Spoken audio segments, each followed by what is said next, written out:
اعوذ باللہ من الشیطان الرجیم بسم اللہ الرحمن الرحیم رب اشرح لی صدری ویسر لی امری واحلل عقدۃ من لسانی یفقہوا قولی۔ السلام علیکم ورحمۃ اللہ وبرکاتہ۔ امید کرتا ہوں کہ آپ سب خیریت سے ہوں گے۔ اللہ تعالیٰ آپ سب کو خوش رکھے۔ میں آپ کو ایک بار پھر ویلکم کرتا ہوں ہمارے آج کے ایپیسوڈ میننگ فل منٹس کے۔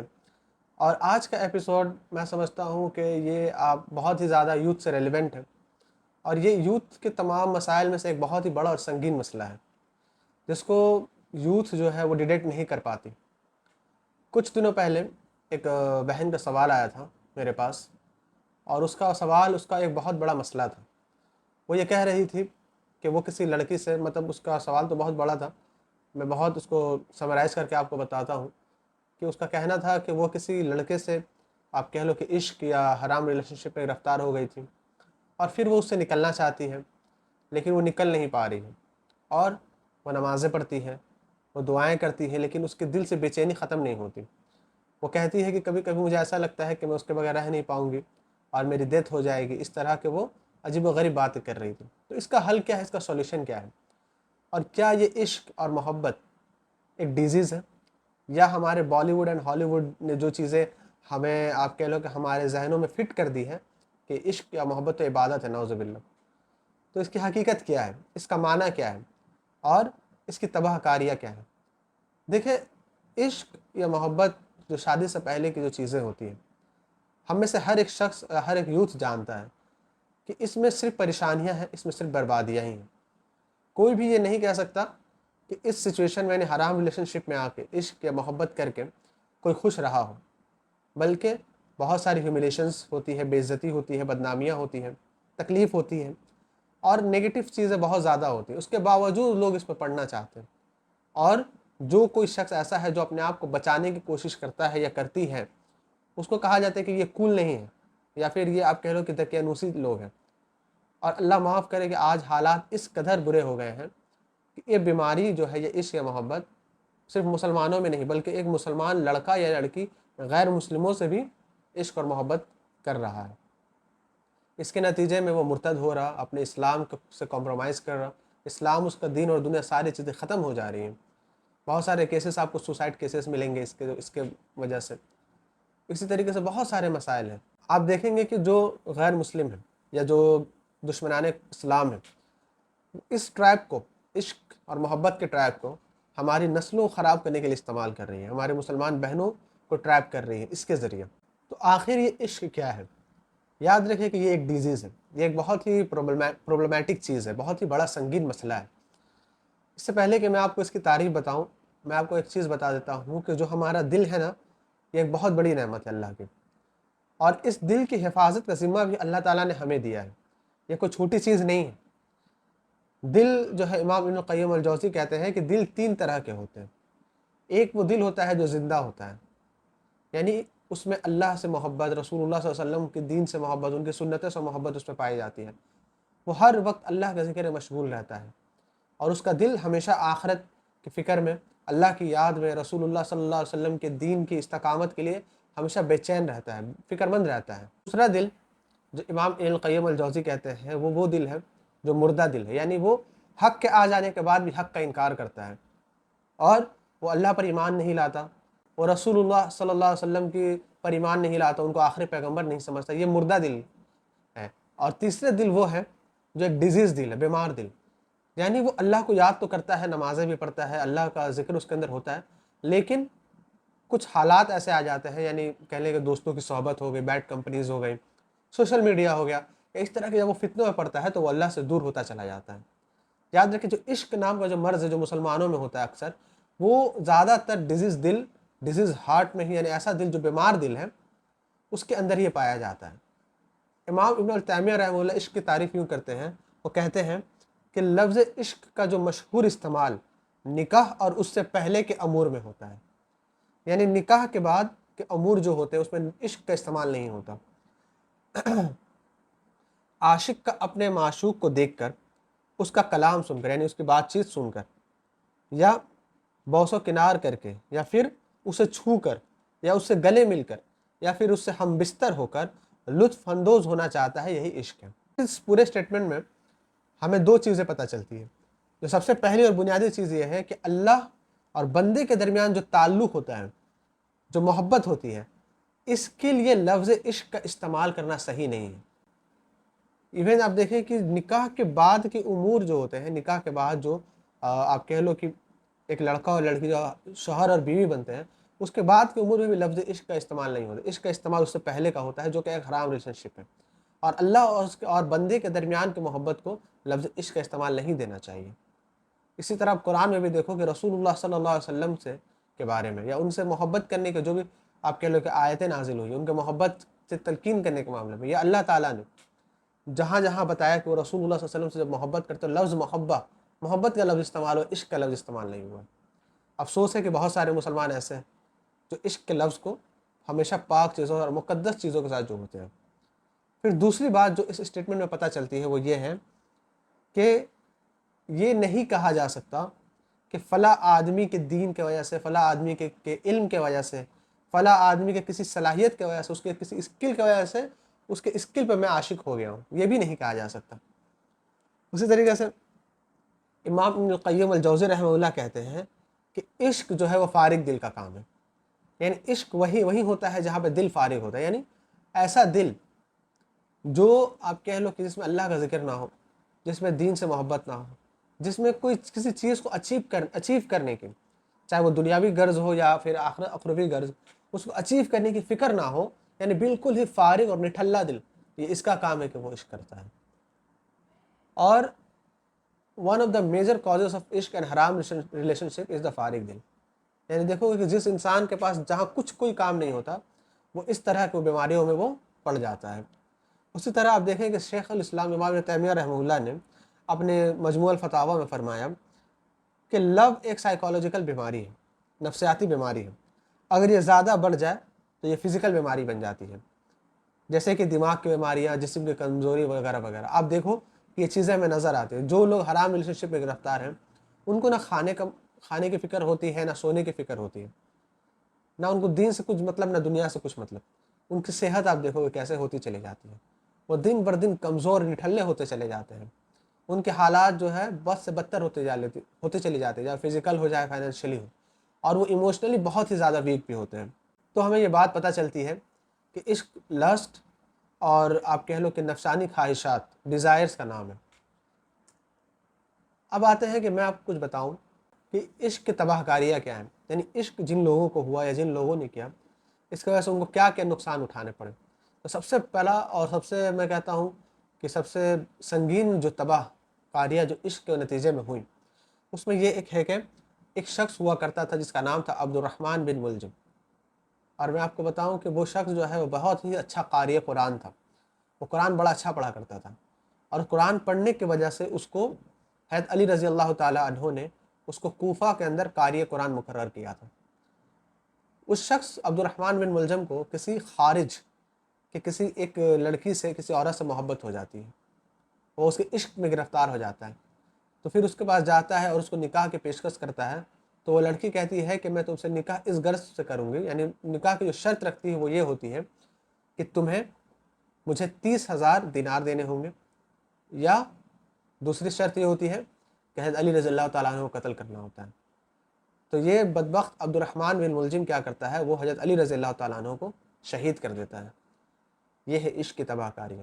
عشق کے اندر سوچنے سمجھنے کی تمام صلاحیتیں ختم ہو جاتی ہیں۔ حرام ریلیشن شپ میں انسان اچھے کو اچھا اور برے کو برا نہیں سمجھتا۔ اسی طریقے سے آپ دیکھو کہ نبیوں میں بھی ایسا ہوا کہ نبیوں کو بھی کچھ نبی ایسے تھے، مثال کے طور پہ حضرت یحییٰ علیہ السلام کو شہید کرنے کا جو سبب تھا وہ یہ تھا کہ ایک اسرائیل کی زناکار عورت اس کے سبب تھی، جس کے عشق میں بادشاہ گرفتار ہوا تھا، اور اس کے عشق میں آ کر اس نے یحییٰ علیہ السلام کو قتل کر دیا تھا۔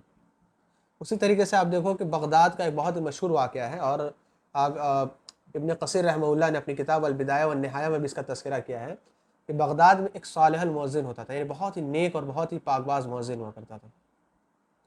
ایک دن وہ چڑھا مسجد کے اپنے کسی مینار پہ، اور وہاں سے اس نے سوچا، اس نے اذان دینے کے لیے وہ مینار پہ چلا۔ پرانے زمانے میں آپ دیکھیں گے کہ جو میناریں بنائی جاتی تھی وہ اس لیے بنائی جاتی تھی کیونکہ اس وقت تو لاؤڈ سپیکرز نہیں ہوا کرتے تھے، تو مینار اس لیے بنائی جاتی تھی کہ لوگ اس پہ چڑھتے تھے، اور وہاں سے جب اذان دی جاتی تھی تو دور دور تک آواز پھیلتی تھی۔ تو وہ شخص چڑھتا ہے اذان دینے کے لیے، جب وہ اذان دینے کے لیے چڑھتا ہے تو اس کی نظر